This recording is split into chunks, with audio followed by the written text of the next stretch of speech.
kami agendanya akan melaporkan ya, Gus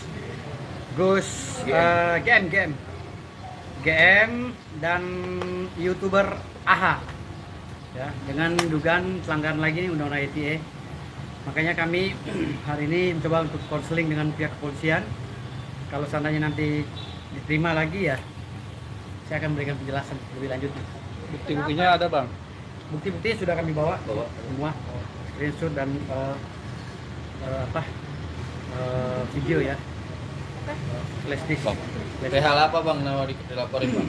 Perihal podcast yang telah tidak berimbang dan mencemarkan nama baik dukun.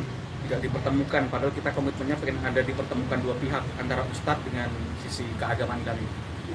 Tapi tidak langsung dijustifikasi. Malah podcast kami dihapus yang ada oleh AHA ya. Artinya kami merasa tidak berkenan. Kenapa ada beberapa kalimat-kalimat yang dikeluarkan oleh AHA ya, yang mengatakan bahwa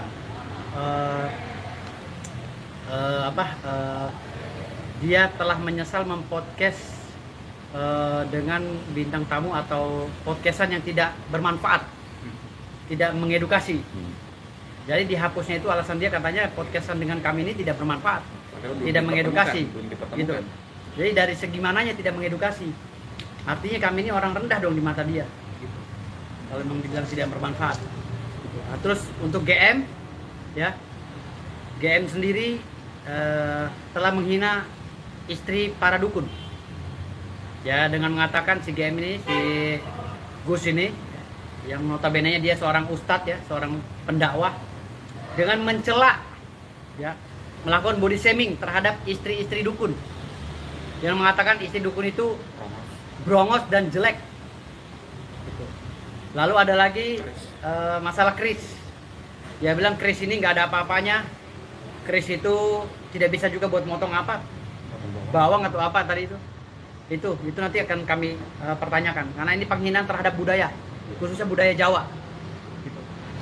Gus sendiri kan kita tahu dia orang Jawa walaupun dia tinggal di Lampung, tapi jangan begitu. Dan di Hasanah Pesantren tuh ada keris Kolomunyung Sunan Giri yang oleh warga Nahdien itu disakralkan, tapi kenapa dia nggak mau mengucapkan oknum, tapi katanya dukun sok gitu kan. Iya. Makanya kami ini selama mereka masih terus-terusan dengan mengatasnamakan edukasi tetapi menghina para dukun, akan tetap kami laporkan siapapun. Public figure ya, kalau netizen tidak. Public figure.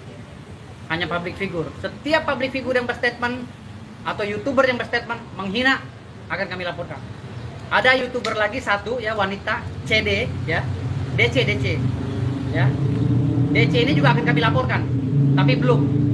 Kami masih memberikan peringatan-peringatan kecil. Tapi ketika ini udah berlanjut terus, ya kami akan laporkan.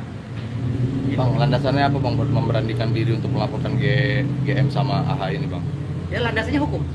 Landasannya hukum, kan dia menghina organisasi kami yang telah dilindungi oleh hukum dan diakui oleh negara. Makanya kami melaporkan. Organisasi TPHDI. TPHDI Ya. apa? Tabib paranormal, hipnoterapi dan dukun Indonesia. Oh, udah ada legalitas. Udah ada lengkap. Emang ada yang belum pernah wawancara saya? Sudah beredar. Yang kemarin juga gimana, Bang, yang masalah Sultan yang ingin dilaporin, Bang, yang Raffi dengan masalah Sultan itu, masalah Raffi Ahmad dengan Andre Taulany itu perumpamaan, bukan berarti kami ini mau melaporkan, bukan. Kami tidak ada niat untuk melaporkan Raffi, nggak ada, cuma perumpamaannya. Kalau ada yang masih mengucap Sultan, kan Raffi juga nggak menyebut dia Sultan, hanya netizen saja kan menyematkan nama itu gitu. Ini perumpamaan gitu. Karena saya telah diangkat oleh lembaga Salatin Asyiro Ajahro yang sudah tercatat di Kemenkumham, dan itu jelas mencatat nasab para sultan gitu. Nasab para sultan. Jadi lembaga nasab itu ada 11 di Indonesia. Ya, selain Robito Alawin ada 11. 8 atau 11 kalau nggak salah. Lembaga yang diakui oleh negara dan tercatat di Kemenkumham. Jadi ya mana aja termasuk, saya mau masuk di lembaga mana aja terserah. Yang penting selama saya mempunyai keturunan, garis keturunan dan nasab. Karena nasab itu tidak boleh diputus. Gitu loh. Nasab itu menurut ajaran agama kami Islam tidak boleh diputus dan wajib dipertahankan walau nyawa taruhannya. Gitu. Silsilahnya sendiri, Bang, Abang Sultan dari mana, Bang? Bisa diceritain, Bang? Ya, saya ini cicit kandung dari Sultan Ismail Muhammad Shah yang ada di Bima. Makanya ada perdebatan sekarang ini di Kesultanan Bima di sana berbicara bahwa mereka mengatakan saya bukan cicit kandung Sultan Bima, dan keluarga saya di Bima semua pada marah. Keturunan saya di Bima sana, di Wawo sana, marah semua. Kenapa? Karena kami merasa dihina. Di sana kami tahu Sultan Ismail mendirikan lumbung padi namanya Lengge. Ada Lewi Rumah di sana. Ada banyak situs-situs sejarah tentang sejarah keturunan kami. Artinya di sini jangan statement. Saya peringatkan sekali lagi kepada orang-orang yang mengaku keturunan Sultan di Bima, jangan sembarang statement. Walaupun Anda tidak mengenal saya karena saya lahir di Jakarta, tapi jangan sembarang statement. Bukan berarti saya tidak keturunan Sultan. Dan secara de facto saya mempunyai SK dari Kesultanan Salatin. Ya, SK ini sudah saya bikin secara sudah dibikin secara hukum dan kuat di hadapan hukum. Saya mempunyai legalitas. Kalau yang Sultan Bima itu sendiri ada nggak sih bukti kalau memang Bang Firdaus ini memang ada garis keturunan sih? Ada garis keturunannya, ada silsilahnya ada, gitu loh. Sampai orang kerajaan mungkin sampai nggak mengaku itu gimana?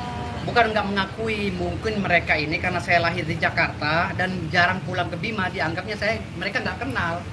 Mungkin sebagian dari mereka yang ngomong juga kenal dengan keluarga besar saya, kerabat. Bagaimana saya nggak sultan? Orang buyut saya Sultan Ismail Muhammad Shah, Sultan Abdul Hadim, Sultan Abdul Hamid dimakamkannya di Masjid Bima kok. Khusus untuk raja-raja Bima yang benar-benar generasi Bima.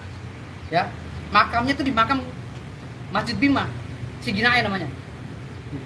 Jadi tidak ada lagi bantahan-bantahan. Kalau bicara masalah Bima ini semua keturunan sultan sebenarnya. Sultan Delhi, Samudra Pasai, Aceh juga pernah ke sana mendirikan perwakilannya untuk menyebarkan agama Islam, gitu loh. Sultan Buatalo, Sultan Ternate, semua ada di Bima. Jadi tidak ada alasan kalau Bima itu generasi keturunannya tidak terkait dengan kesultanan, gitu loh. Dan ingat ya, kesultanan mulai ditutup oleh Negara Kesatuan Republik Indonesia tahun 1958.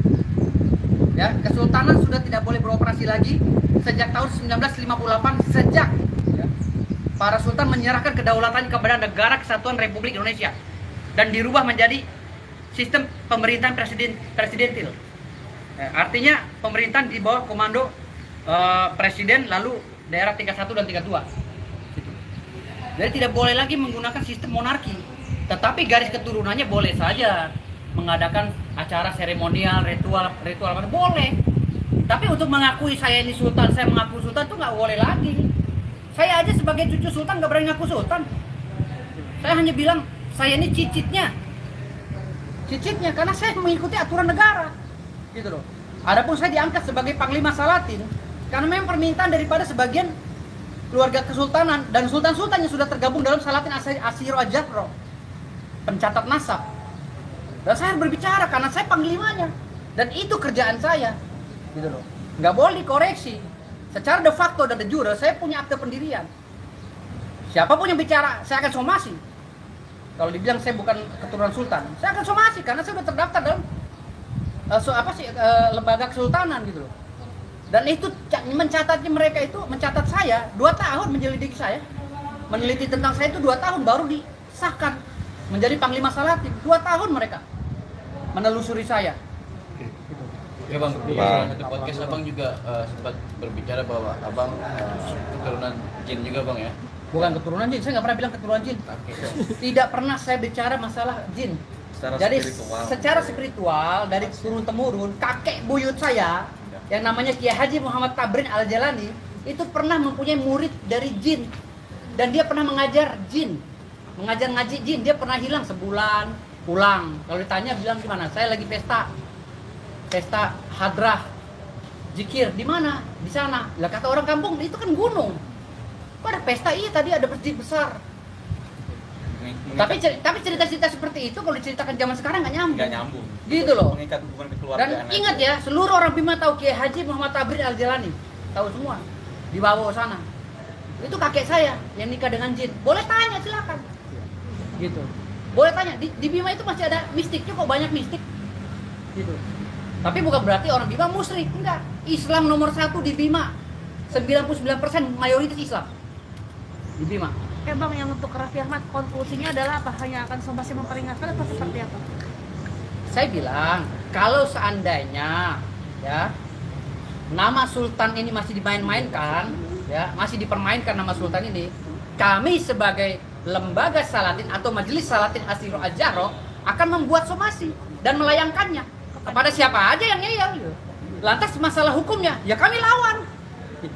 Kan saya sudah bilang, saya bekerja sebagai Panglima Salatin, Panglima Keluarga Kesultanan. Siapa saja yang mau melawan kami, siap.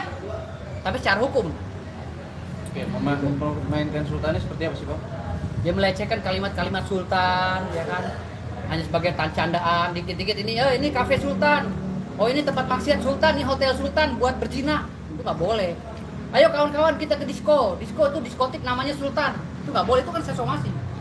Bang, kenapa baru sekarang? Karena kan sebelumnya udah. Karena baru sekarang saya diangkat dari Panglima Salatin. Dan saya bersuara setelah saya mendapatkan SK.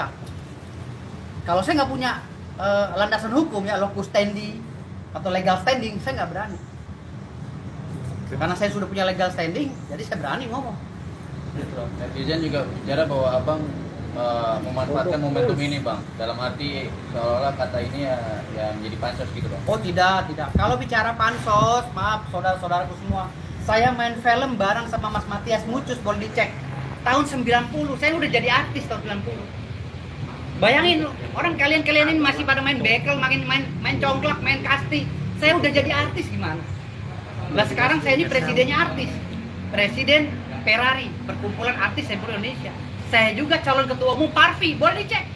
Saya salah satu kandidat calon ketua umum Parvi kemarin, bersaing dengan Alicia Johar, Bunda Alicia Johar. Jadi kalau bicara pansos, saya sudah duluan terkenal. Namun saya tidak fokus ke bidang itu, karena lebih memilih ya saya siar, kadang-kadang zikir di mana. Gitu. Saya lama di Suralaya, ikut dengan Toriko Naksabandia. Saya ikut Toriko Maulaniah juga. Saya orang Toriko. Saya ingin kemana walaupun penampilan saya seperti ini. Gitu. Oke, masuk dulu bang. Masuk dulu bang. Ya. Siap. Oke, ya. Bang, bikin laporan dulu bang. Ya. Oke, makasih bang. Siap.